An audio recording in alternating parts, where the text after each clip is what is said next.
Le journal de l'auto, samedi 10 août 2019.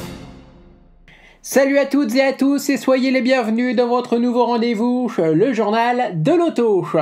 Le journal de l'auto, c'est toute l'actualité automobile résumée en une demi-heure. Et dans l'actualité automobile de ce samedi 10 août 2019, on commence avec l'actualité nouveauté de la semaine et on débute avec le Citroën Berlingo et l'Opel Combo Life qui reçoivent tous les deux un nouveau bloc essence à boîte automatique.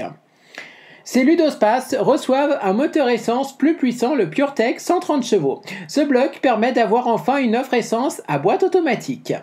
L'année dernière, les nouveaux Ludospace de PSA ont commencé leur carrière avec un seul bloc essence, le PureTech 110 chevaux.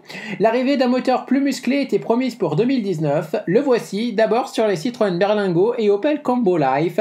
Il s'agit du 3 cylindres 1,2 litre PureTech de 130 chevaux. Détail important, il est associé d'office à la boîte automatique EAT à 8 rapports. Ceux qui attendaient une version essence sans pédale d'embrayage seront donc ravis, le PureTech 110 chevaux se contentant d'une boîte manuelle. Ce 130 chevaux délivre un couple maximal de 230 Nm à 1750 tours minute. Pour les deux véhicules, la vitesse maximale est de 186 km/h et le 0 à 100 km/h est réalisé en 12,3 secondes. Doté d'un filtre à particules, il est conforme à la future norme Euro 6D.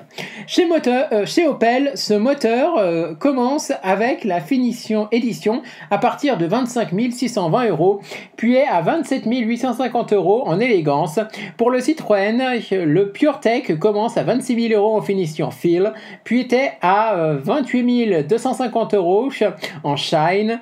A noter que le Berlingo est annoncé avec des rejets de CO2 de 117 grammes par kilomètre, soit un malus de 25 €.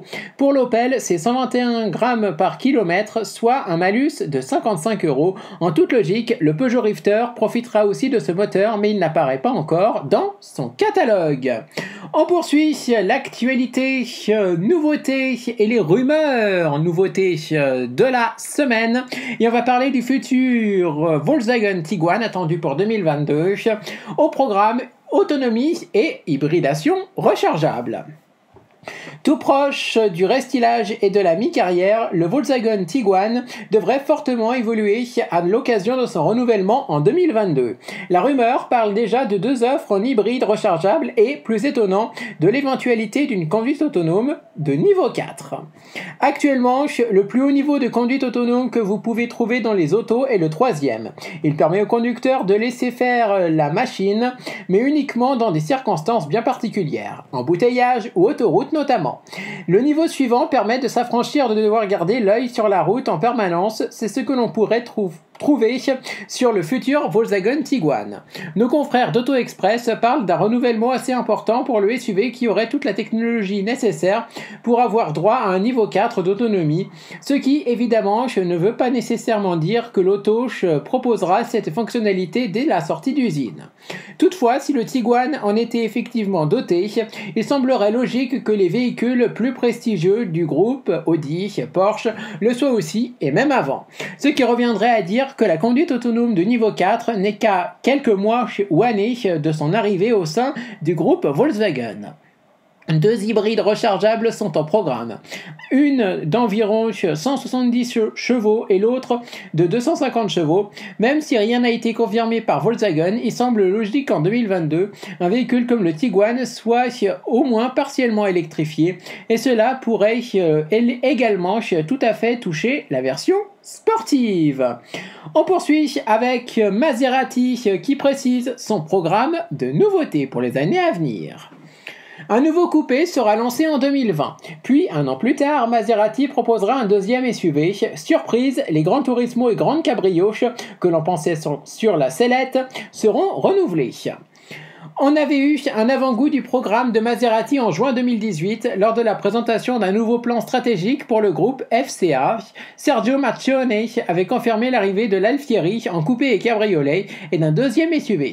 À l'occasion de la publication de ses résultats financiers pour le deuxième trimestre 2019, Fiat Chrysler Automobile a donné plus de détails sur le calendrier de la marque au Trident, une manière de rassurer les investisseurs car les ventes ont plongé ces derniers mois. Rien n'arrivera cette année. Pour pour de l'inédit, il faudra patienter jusqu'en 2020. Au prochain salon de Genève, Maserati dévoilera une nouvelle voiture de sport. On note que le constructeur ne l'appelle plus Alfieri, du nom du concept présenté en 2014. En 2020, le constructeur estylera aussi les Levante, Ghibli et Quattroporte. En 2021, il y aura une variante cabriolet de la voiture de sport. Surtout, ce sera l'année du deuxième SUV plus petit et plus abordable que le Levante. Maserati annonce de plus l'arrivée d'une toute nouvelle Gran Turismo. Une surprise, car celle-ci n'apparaissait pas dans le plan publié en 2018. On pensait que l'Alfieri prendrait sa place. Qui dit nouveau Gran Turismo dit nouveau Gran Cabrio. Ce sera en 2022. Cette année-là, Maserati lancera une nouvelle génération de la Quattroporte. Pour la deuxième version du Levante, il faudra attendre 2023. À noter que toutes ces nouveautés sont promises avec une variante électrifiée. Mais avec les marques du groupe FCA, les promesses n'engagent que ceux qui y croient. Les plans produits sont rarement respectés. On poursuit avec Skoda qui va proposer la finition Monte Carlo qu'elle propose d'ores et déjà entre autres sur sa Fabia. Et bien cette finition Monte Carlo, elle sera proposée sur les nouveautés les plus récentes de la marque tchèque, le SUV urbain Kamiq, mais aussi la compacte Scala. La finition Monte Carlo, que l'on retrouve notamment sur la Fabia, sera bientôt introduite sur deux modèles importants de Skoda, la Scala et le petit SUV Kamiq. Les deux seront présents sur le stand Skoda au salon de Francfort. Jusque-là limitée à la Fabia, la ligne Monte Carlo, en référence aux parties de Skoda sur cette épreuve de rallye, va être étendue au Kamiq et Scala. C'est en tout cas ce que nous apprend la marque qui dévoile une image teaser et nous donne rendez-vous au salon de Francfort où l'on pourra découvrir les deux récentes nouveautés du constructeur tchèque dans une livrée plus dynamique. Si les Octavia Superb ou encore Kodiaq ont droit à la finition Sportline qui muscle la présentation, les véhicules plus compacts seront proposés au travers de cette version Monte Carlo qui s'illustre en principe par des pièces noires, coque de rétroviseur, pavillon, insert dans les boucliers, jantes et par un intérieur un peu plus sportif, notamment grâce à des sièges spécifiques. Il reste maintenant à savoir si l'ensemble des motorisations hors bloc essence d'accès seront disponibles sur cette finition habituellement appréciée de la clientèle Skoda. On poursuit avec Renault qui voit un avenir pour la Twingo. Et oui, alors que les versions Smart ne seront pas forcément renouvelées, ou en tout cas seront renouvelées mais de manière un peu différente, eh bien Renault pourrait toujours proposer une quatrième génération de la Twingo dans les années à venir. Je vous en dis plus. Contrairement à d'autres marques comme Opel, Renault n'a pas l'intention d'abandonner le marché des petites citadines. Le losange veut toutefois étudier l'évolution de la demande dans les milieux urbains. Fraîchement restylée, la Twingo est repartie pour quelques années. Mais va-t-elle ensuite disparaître du catalogue Renault? La question se pose car le marché des petites citadines est en berne et devient difficilement rentable. Plusieurs marques ont déjà prévu de jeter l'éponge. D'ici la fin de l'année, Ford stoppera la commercialisation de la K+, tandis qu'Opel poussera vers la sortie ses Adam et Karl sans les remplacer. Du côté du groupe Volkswagen, on accorde un sursis au Up, Mi et Citigo, mais avec une version électrique. Pour l'instant, la Twingo n'est pas sur la sellette. Jean-Christophe Kugler, responsable de la région Europe pour le losange, a confirmé à nos confrères d'Autocar que Renault ne comptait pas quitter le marché des petites citadines. Le responsable précise toutefois qu'il a demandé à ses équipes de mener une enquête approfondie sur le segment pour voir quelle va être l'évolution de la demande. Jean-Christophe Kugler veut notamment savoir comment va évoluer l'utilisation de l'automobile dans les villes. Pour lui, l'autopartage pourrait être la solution pour assurer l'avenir de la Twingo. L'auto peut-elle devenir une électrique abordable maintenant que la Zoé est une citadine polyvalente avec une autonomie de WLTP de 390 km? L'actuelle Twingo réalise encore des scores de vente corrects avec plus de 86 000 exemplaires écoulés l'année dernière. Mais elle se vend surtout en France, pays qui absorbe la moitié de la production. Elle est d'ailleurs boostée chez nous par la prime à la casse. Pour assurer la rentabilité d'une Twingo 4, le losange ne pourra faire cavalier seul. Mais Renault a un problème à régler, la perte de son partenaire sur le segment. Actuellement, la Twingo est une cousine des Smart Fortwo et Forfour, mais les prochaines Smart seront issues d'une co-entreprise entre Daimler et le chinois Geely. Fiat semble être le bon candidats. Affaire à suivre donc pour cette future Twingo 4. On poursuit avec Audi qui va bientôt supprimer l'A3 Cabriolet de son catalogue. Et oui, car Audi va bientôt lancer la nouvelle génération de l'A3 attendue pour le prochain salon de Francfort selon les dernières rumeurs. Et à cette occasion, eh bien, Audi pourrait ne pas renouveler la Audi A3 Cabriolet actuellement proposée au catalogue de la marque allemande. La firme d'Ingolstadt poursuivra sa restructuration de gamme lors de la présentation de la nouvelle génération de l'Audi A3 à Francfort. La berline compacte perdra en effet dans la manœuvre sa déclinaison cabriolet, une bien mauvaise nouvelle au cœur de la saison estivale pour les amateurs de conduite cheveux au vent. Rouler en Audi Cabriolet nécessitera à partir de l'année prochaine un portefeuille un peu plus garni en optant pour une A5 ou de faire quelques concessions du côté de l'habitabilité en signant pour un TT Roadster. Le constructeur allemand supprimera effectivement dès 2020 la variante découvrable de la compacte A3. Nos confrères de la publication américaine Car and Driver rapportent que la firme Premium profitera du salon de Francfort en septembre prochain pour annoncer la nouvelle en même temps que l'intronisation de la toute nouvelle Audi A3. Les ventes de l'A3 topless n'ont jamais vraiment décollé, même si seule la BMW Série 1 Cabriolet l'affrontait. Les derniers exemplaires de l'Audi A3 découvrable sont pour rappel disponibles avec des blocs essence aux puissances allant de 150 chevaux à 300 chevaux en version S3. La grille des tarifs débute à 34 740 €. On poursuit avec le reste maintenant de l'actualité automobile et on commence avec l'électrique qui continue fortement progresser à l'échelle mondiale. Sur les 6 premiers mois de l'année, les ventes de voitures électriques ont fortement progressé à plus de 90%, avec 765 000 unités. Le marché continue sa hausse, mais il reste tout de même très cantonné à la Chine qui concentre plus de la moitié des ventes. La courbe des ventes de voitures électriques parle d'elle-même, la croissance est bien exponentielle. Au premier semestre, elles ont augmenté de plus de 90% dans le monde, mais la hausse n'est pas suffisante pour faire décoller la part de marché qui stagne à environ 2% des ventes totales d'automobiles. Et surtout, le gros problème du marché de l'électrique est qu'il est très cantonné à la Chine. L'Empire du Milieu rassemble 56% des ventes devant l'Europe à 23% et l'Amérique du Nord à 17%. Le marché de l'électrique reste également très dépendant de la nouveauté. La hausse de plus de 90% est en grande partie due aux livraisons de la Model 3 à travers le monde au premier semestre. D'ailleurs, Tesla est de loin le premier constructeur d'électrique en volume, avec 166 000 unités au premier semestre, et il y a fort à parier que l'on observera un nouveau bond significatif des ventes dans les prochains mois lorsque d'autres nouveautés, notamment chez les marques allemandes, arriveront sur le marché. En France, la part de marché de l'électrique est à 1,7%, avec une croissance d'à peine 34% au premier semestre, une hausse certes, mais mesurée au regard du potentiel de croissance et de la conquête encore important face au thermique. On poursuit avec, et on termine surtout avec l'actualité sport de ce samedi 10 août 2019. Et on va parler des 24 heures du Mans 2021. Et oui, parce que ça sera pour la saison 2020-2021. Donc pas la saison prochaine, mais la saison d'après. Car à partir des 24 heures du Mans 2021, eh bien, il y aura un nouveau règlement. Il y aura une nouvelle catégorie hypercar qui va remplacer la catégorie LMP1 et Lamborghini pourrait rejoindre justement cette catégorie. Le patron de la marque a confirmé qu'un projet était à l'étude. Si cela se concrétise, cela promet un bel affrontement dans cette nouvelle catégorie de l'endurance.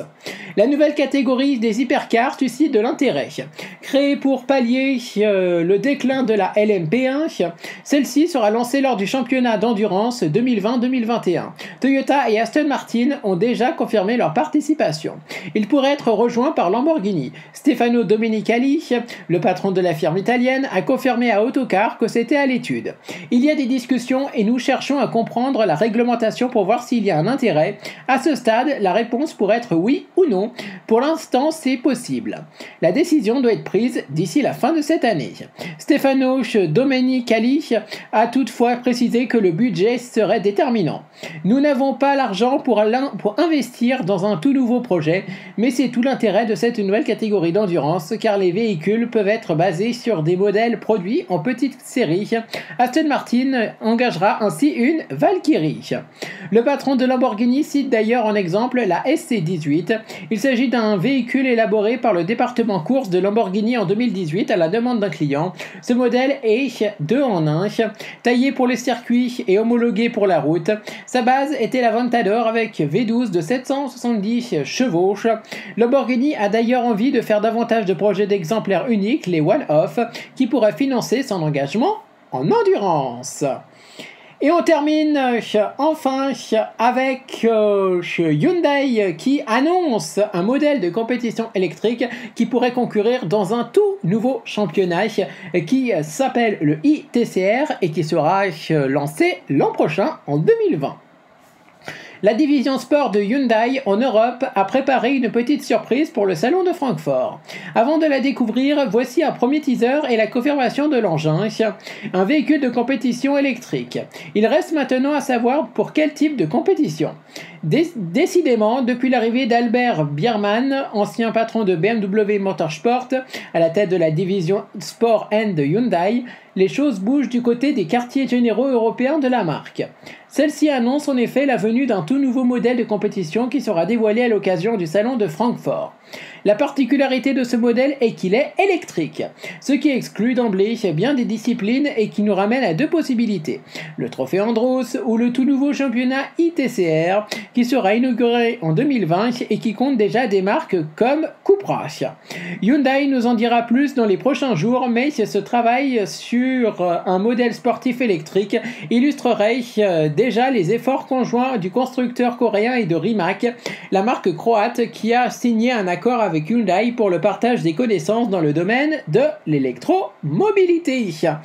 Allez, on termine avec le bonus. Et oui, chaque édition du journal de l'auto se terminera avec une actualité bonus.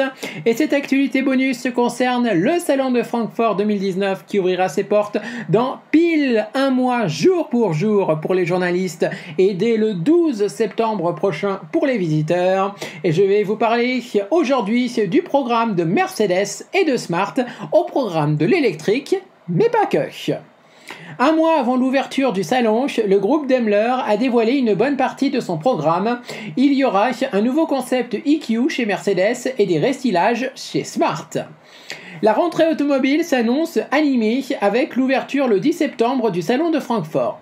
L'événement va toutefois perdre de sa superbe, de nombreuses marques seront absentes, une désertion impensable pour Daimler qui joue à domicile. Le groupe allemand proposera toujours un décor grandiose dans son bâtiment attitré, la Festhalle. La forme c'est bien, le fond c'est mieux. Il y aura donc un bon programme de nouveautés que le groupe dévoile dès à présent. Sans surprise, il sera très électrifié. La tête de gondole chez Mercedes sera ainsi un nouveau concept car EQ. Celui-ci donnera peut-être un avant-goût de la berline électrique que la marque prépare. Il y aura aussi la version de série de l'EQV, le Classe V électrique, et une nouvelle brochette d'hybride rechargeable. Côté véhicule de série, la grande nouveauté sera le GLB, un SUV compact familial 7 places. Mercedes signale qu'une première déclinaison AMG, sûrement la 35 avec 306 chevaux, sera dévoilée à Francfort. Chez Smart, les Fortwo et Forfour passeront par la case restylage. Les 2 modèles de la gamme profiteront d'un petit rafraîchissement. Ils abandonneront les motorisations thermiques pour se concentrer sur les variantes 100% électrique. C'était l'actualité automobile de ce samedi 10 août 2019. L'actualité automobile revient très vite. Le journal de l'auto, samedi 10 août 2019.